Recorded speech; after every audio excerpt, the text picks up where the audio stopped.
आज हम biodiversity and it's conservation topic को कंटिन्यू करेंगे। तो इंडिया में कितनी स्पीशीज़ हैं और अर्थ पर कितनी स्पीशीज़ हैं, इसके बारे में बहुत सारे हमें पब्लिश रिकॉर्ड मिलते हैं। तो अभी तक जितने भी पब्लिश रिकॉर्ड मिले हैं तो उसके हिसाब से ये पता लगाया गया है कि पहली बात तो ये कि इस क्वेश्चन का आंसर देना बहुत मुश्किल है कि इस अर्थ पर कितनी सारी स्पीशीज़ हैं, क्योंकि अलग अलग साइंटिस्ट का जो थ्योरी है इसके बारे में वो अलग अलग है।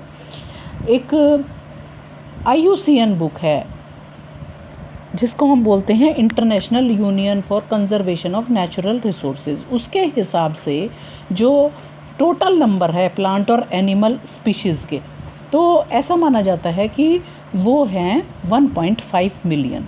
लेकिन अभी हमें इसके बारे में क्लियर आइडिया नहीं है कि कितनी स्पीशीज़ को हमें अभी और डिस्कवर करना है और जिनकी डिस्क्रिप्शन हमें देनी है। अब ये जो एस्टिमेट हैं ये वेरी करते हैं, ठीक है। कुछ साइंटिस्ट का कुछ विचार है, कुछ का कुछ विचार है। तो बहुत सारे टैक्सोनोमिक ग्रुप्स और स्पीशीज़ टेम्परेट रीजन में अगर हम देखें तो वहाँ पर तो उनकी डिस्कवरी हो चुकी है, लेकिन ट्रॉपिकल कंट्रीज़ में बहुत सारी स्पीशीज़ अभी भी डिस्कवर होने के लिए वेट कर रही हैं। तो बायोलॉजिस्ट ने एक कंपैरिजन किया और उसके हिसाब से डाटा कलेक्ट किया, तो उन्होंने ये पाया कि टेम्परेट और ट्रॉपिकल रीजन की स्पीशीज़ की रिचनेस को उन्होंने देखा। तो एक एस्टिमेट करके उन्होंने ये बताया कि जो ट्रॉपिकल रीजन है, मतलब टेम्परेट में तो काफ़ी कुछ डिस्कवर हम कर चुके हैं, लेकिन ट्रॉपिकल रीजन में अभी भी बहुत सारी स्पीशीज़ डिस्कवर होने के लिए वेट कर रही है। कुछ स्टडीज़ जो की गई हैं उसके हिसाब से एस्टिमेट लगाया गया था कि 20 से 50 मिलियन तक स्पीशीज़ प्रेजेंट होती हैं, लेकिन उसके बाद ज़्यादा कंजर्वेटिव तरीके से या साइंटिफिक मैनर में एक रॉबर्ट मे साइंटिस्ट हुए थे जिन्होंने एस्टिमेट करके बताया कि पूरे वर्ल्ड में 7 मिलियन स्पीशीज़ प्रेजेंट होती हैं। अब हम कुछ इंटरेस्टिंग एस्पेक्ट देखते हैं अर्थ पर बायोडाइवर्सिटी के बारे में। तो हमें ये पता चलता है कि जितनी भी टोटल स्पीशीज़ हैं उसमें से 70% जो कंट्रीब्यूशन है वो एनिमल्स का होता है, और बाकी बचा हुआ 30% में प्लांट्स आते हैं, जिसमें algae, fungi, bryophytes, gymnosperm, angiosperm, total मिला के वो 22% है, ठीक है। और अगर हम एनिमल्स में देखें तो उसमें भी हमें इंसेक्ट्स जो हैं वो सबसे ज़्यादा मिलते हैं। टोटल एनिमल्स का 70% तो इंसेक्ट ही होते हैं। इसका मतलब क्या हुआ कि अगर 10 एनिमल्स को हम काउंट करते हैं तो उनमें से 7 तो हमारे इंसेक्ट निकलते हैं। तो अब इंसेक्ट इतने ज़्यादा होने का क्या रीज़न है? उसके बहुत सारे रीज़न होते हैं। एक तो ये कि इनकी रिप्रोडक्टिव जो पावर होती है वो ज़्यादा होती है कि एक ही बार में ये बहुत सारे ऑफस्प्रिंग्स पैदा करते हैं। दूसरी चीज़ ये है कि इनके जॉइंटेड लेग्स हैं जो इनको बेटर तरीके से अडेप्ट करते हैं किसी भी एनवायरनमेंट में रहने के लिए। और तीसरा रीज़न होता है इनके ऊपर चिटिन की कवरिंग पाई जाती है, जो इनको क्या बनाती है कि कोई भी स्ट्रेस है उसको ये टॉलरेट कर पाते हैं आसानी से, ठीक है। और फिर ऐसा एस्टिमेट लगाया गया कि जो फंगी की स्पीशीज़ हैं वो अगर हम टोटल फिशेस, एम्फीबियंस, रेप्टाइल्स और मैमल्स को जोड़ दें तभी भी फंगी की स्पीशीज़ उनसे ज़्यादा बैठती हैं। तो यहाँ पर बहुत सारे हमें पाई चार्ट दिखाए हुए हैं। जैसे इस चार्ट में आप देखो कि इनवर्टिब्रेट्स की कुछ स्पीशीज़ दिखा रखी हैं। जैसे सबसे ज़्यादा अब यहाँ पर हमें क्या दिख रहा है, ये येलो से इंसेक्ट्स दिखाई दे रहे हैं।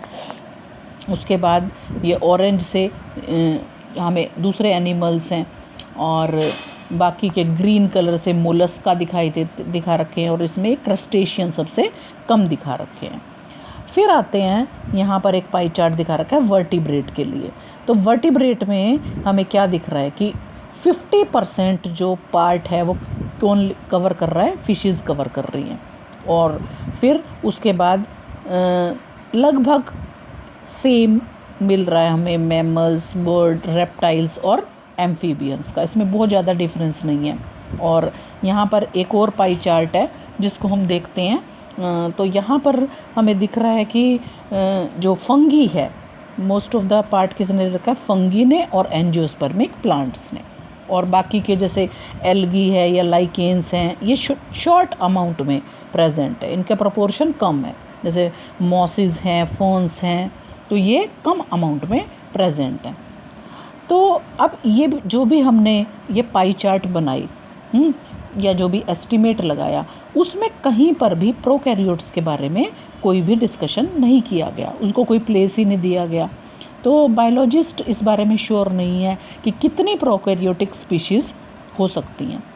तो अब ये जो कन्वेंशनल मेथड हैं, टैक्सोनोमिक मेथड हैं, ये सुइटेबल नहीं है माइक्रोब्स की स्पीशीज़ के लिए, क्योंकि उन्होंने इसको कोई प्लेस ही प्रोवाइड नहीं किया। ठीक है, तो अगर हम बायोकेमिकल लेवल की बात करें या मॉलिक्यूलर लेवल की बात करें, तो तब हमें स्पीशीज़ में बहुत सारी वैरायटी दिखाई देगी, और ये डाइवर्सिटी जो है एक सिंगल स्पीशीज़ में भी बहुत ज़्यादा नंबर इसका हो जाएगा, और फिर संख्या कितनी हो जाएगी डाइवर्सिटी के हिसाब से, मिलियंस में इसकी संख्या बढ़ जाएगी। अब लैंड एरिया की अगर हम बात करते हैं तो इंडिया जो है वो 2.4% उसका लैंड एरिया है, पूरे वर्ल्ड का 2.4% है। ठीक है, लेकिन हमारी जो स्पीशीज़ हैं, हमारा कंट्रीब्यूशन पूरे वर्ल्ड की स्पीशीज़ में 8.1 है। एरिया हमारा है कितना है, एरिया 2.4%, और हमारा डाइवर्सिटी में कंट्रीब्यूशन है 8.1%, यानी कि एरिया के हिसाब से हमारा कंट्रीब्यूशन बहुत ज़्यादा है।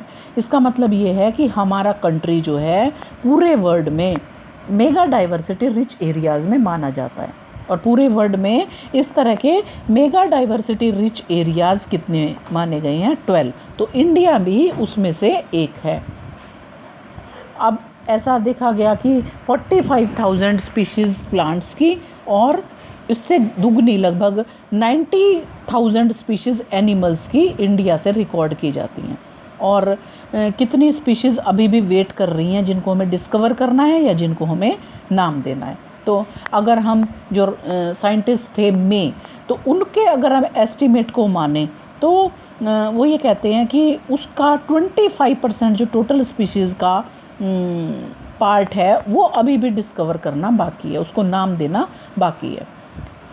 तो फिर अगर इसको कैलकुलेट करके निकाला जाए तो 1 लाख प्लांट की स्पीशीज़ अभी डिस्कवर करनी बाकी हुई हैं हमारे लिए, इंडिया के लिए, और 3 लाख स्पीशीज़ एनिमल्स की अभी भी डिस्कवर करनी बाकी हैं। और इतनी ज़्यादा रिच हमारी बायोलॉजिकल वेल्थ है, लेकिन इतनी सारी स्पीशीज़ को डिस्कवर करने के लिए या उनको अलग अलग टैक्सोनोमिक ग्रुप्स में रखने के लिए या उनको नाम देने के लिए हमें बहुत ज़्यादा मैन पावर की ज़रूरत पड़ेगी। और कैसे मैन पावर की, जो टैक्सोनोमिस्ट होंगे, जिनको टैक्सोनोमी की नॉलेज होगी, और टाइम भी बहुत ज़्यादा लगेगा। और ये सिचुएशन और ज़्यादा होपलेस हो जाती है जब हमें ये पता चलता है कि उनमें से बहुत सारी स्पीशीज़ तो अब एक्सटिंक्ट होने वाली हैं, अभी हम उनको डिस्कवर भी नहीं कर पा रहे हैं और वो एक्सटिंक्ट होने वाली हैं। इसको आप ऐसे एक एग्जांपल की हेल्प से समझ सकते हो कि जैसे ये पूरी की पूरी जो नेचर की डाइवर्सिटी है वो एक लाइब्रेरी की तरह है, और अभी उस लाइब्रेरी की सभी बुक्स को आपने कैटलॉग भी नहीं बनाया, उनको उनके नाम भी नहीं लिखे, और उस लाइब्रेरी में आग लग जाए और बुक्स जो हैं वो जल जाएं, तो अभी आपको पता भी नहीं होगा कि भाई कितनी बुक्स जल गई। तो इसका हमने कंपैरिजन किससे किया, इसका कंपैरिजन हमने किया कि भाई नेचर की बायोलॉजिकल लाइब्रेरी में जो है बहुत सारी स्पीशीज़ जो हैं वो एक्सटिंक्ट होने वाली हैं, और हमने क्या नहीं किया है, अभी उनको डिस्कवर तक भी नहीं किया है। तो आज के टॉपिक में हम इतना ही करेंगे।